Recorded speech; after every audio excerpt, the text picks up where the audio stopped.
नमस्कार साथियों, मैं भारत भूषण जो यूथ क्लासेस में आपका स्वागत करता है। साथियों, हमने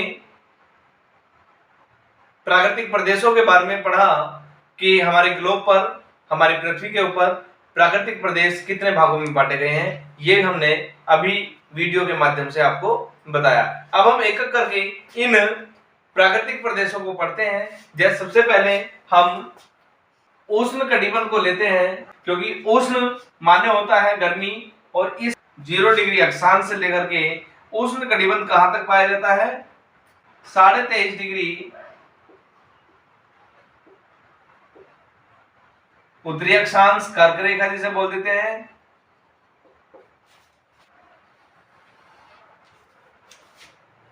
23.5 डिग्री दक्षिणी अक्षांश जिसे मकर रेखा के नाम से जाना जाता है, मकर रेखा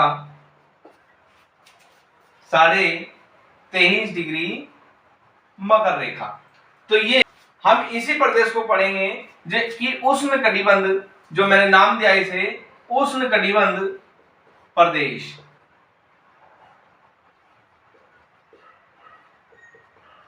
जिसके अंदर हम पढ़ेंगे उष्ण कटिबंध में सबसे पहले विषुवत रेखीय प्रदेश सबसे पहले पढ़ेंगे। दूसरे नंबर पर इसे पढ़ेंगे सवाना प्रदेश। तीसरे नंबर पर पढ़ेंगे मानसूनी प्रदेश, और चौथे नंबर पर पढ़ेंगे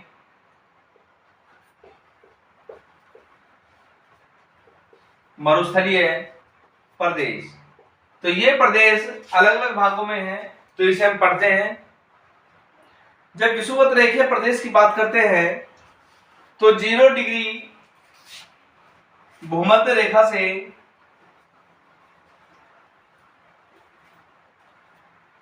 10 डिग्री उत्तरी अक्षांश,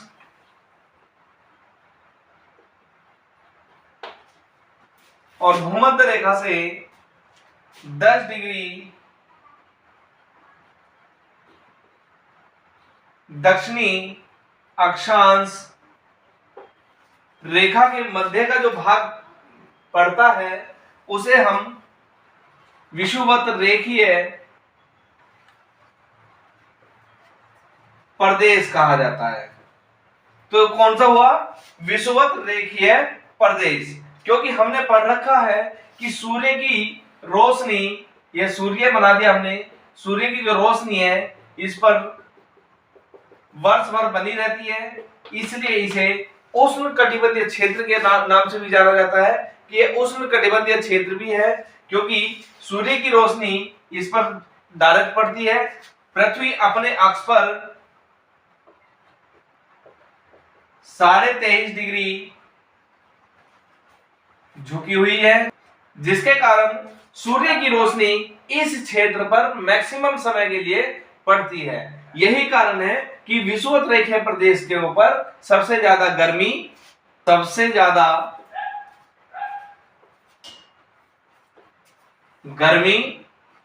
और सबसे ज्यादा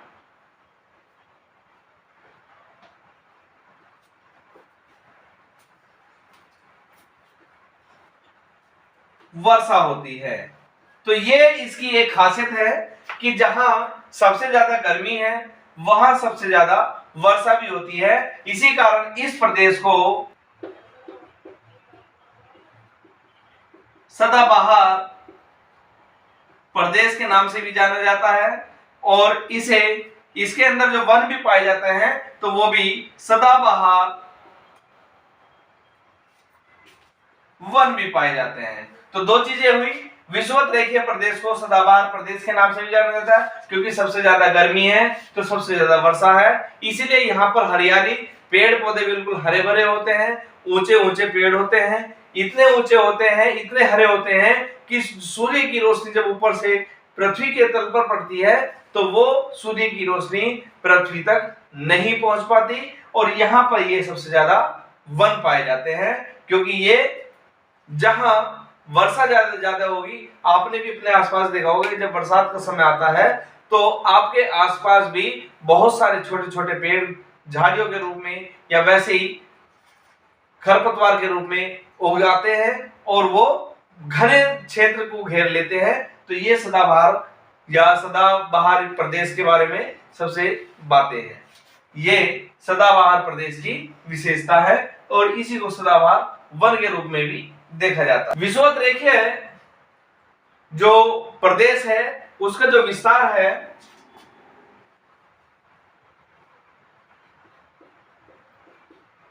उत्तरी अमेरिका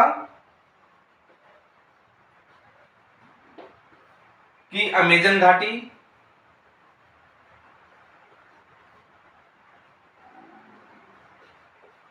कांगो घाटी,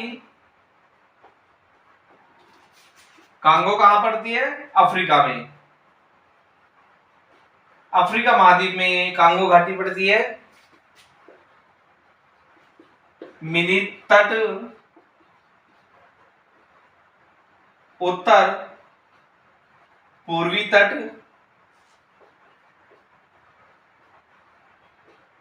एशिया महाद्वीप के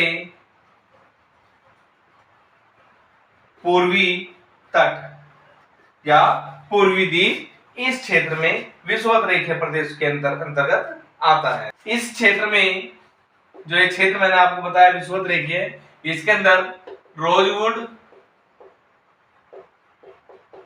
सिनकोना,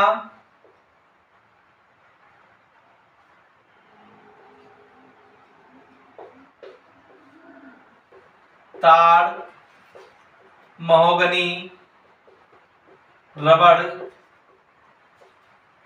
आव, नुस आदि के वृक्ष पाए जाते हैं। अब बात करते हैं सिनकोना की। तो सिनकोना एक ऐसा वृक्ष है जिसकी मलेरिया की दवाई बनाई जाती है। तो क्वेश्चन बन सकता है कि मलेरिया की दवाई किस वृक्ष की छाल से बनाई जाती है? तो वो है सिनकोना। तो सिनकोना का जो वृक्ष है उसकी छाल से ये मलेरिया की दवाई भी बनाई जाती है। तो विशेष करके ये ध्यान देने वाली बातें हैं कि ऐसा कौन सा वृक्ष है जिससे मलेरिया की दवाई बनाई जाती है? तो वो सिनकोना है। तीसरी बात, अत्यधिक घने जंगल होने के कारण यहां अनेक प्रकार के जीव जंतु भी पाए जाते हैं, जैसे सीसी मक्खी। अब आप कहेंगे ये सीसी मक्खी क्या मक्खी है? तो ये सीसी मक्खी एक ऐसी मक्खी है, अगर ये किसी भी व्यक्ति को काट ले तो उसे निद्रा रोग हो जाता है। कौन सी मक्खी से? सीसी मक्खी से। तो जो जीव जंतु पाए जाते हैं वो अलग अलग प्रकार के पाए जाते हैं। जैसे इसमें 3 प्रकार के जीव पाए जाते हैं। नंबर 1, पेड़ों पर रहने वाले जीव। दूसरा, जल में रहने वाले जीव। पेड़ों पर रहने वाले जीव, जल में रहने वाले जीव, खुले मैदानों में रहने वाले जीव। तो यहाँ के जीवों को 3 भागों में बांटा गया है। जैसे उष्णकटिबंधीय या विषुवत रेखीय प्रदेश में जो जीव पाए जाते हैं वो 3 प्रकार के हैं। तो पहले पेड़ों पर रहने वाले जीव, जिसमें मैड्रिल, चिंपैंजी,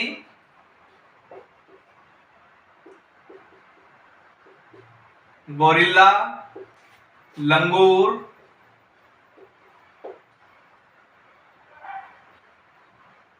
मकड़ा बंदर, मानेर, स्लोथ। साथियों, स्लोथ की एक बात मैं बताता हूं आपको इसी के बीच में कि स्लोथ जो जीव है वो पेड़ों पर उल्टा लटकता है, पैर ऊपर कर लेता है और नीचे सिर कर लेता है, पेड़ों पर उल्टा लटकता है और ये केवल पेड़ों के पत्ते खाता है।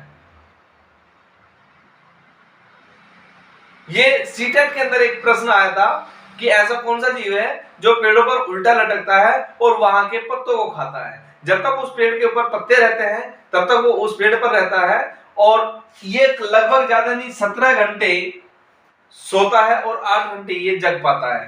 तो ये स्लोथ जो होता है ये पेड़ों के पत्ते खाता है। जब पेड़ के पत्ते खत्म हो जाते हैं तब वो दूसरे पेड़ पर चला जाता है। ये सीटेट के अंदर सीटेट के पेपर में ये क्वेश्चन पूछा गया था कि ऐसा कौन सा जीव है।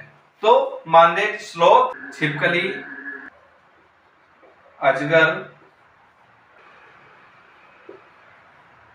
मेंढक और जहरीले सांप, ये सब क्या है, ये आपके पेड़ों पर रहने वाले जीव।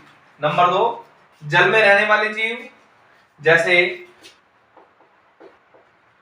दरियाई घोड़ा, मगरमच्छ, एनाकोंडा,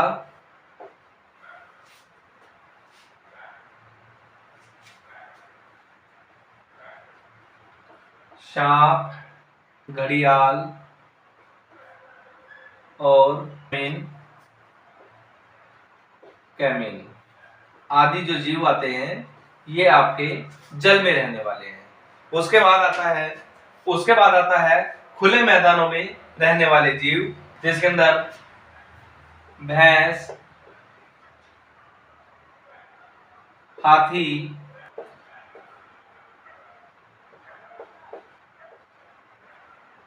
गैलेप्गोस,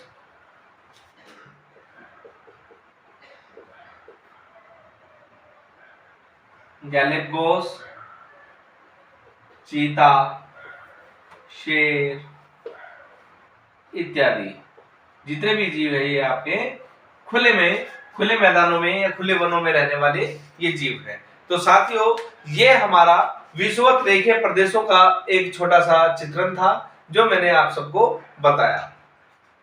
आगे की वीडियो में इसके दूसरे पार्ट को पढ़ते हैं, जैसे सवाना प्रदेश है, मानसूनी प्रदेश है और आपका मरुस्थलीय प्रदेश है। इसे अगली वीडियो में हम आपको बताएंगे।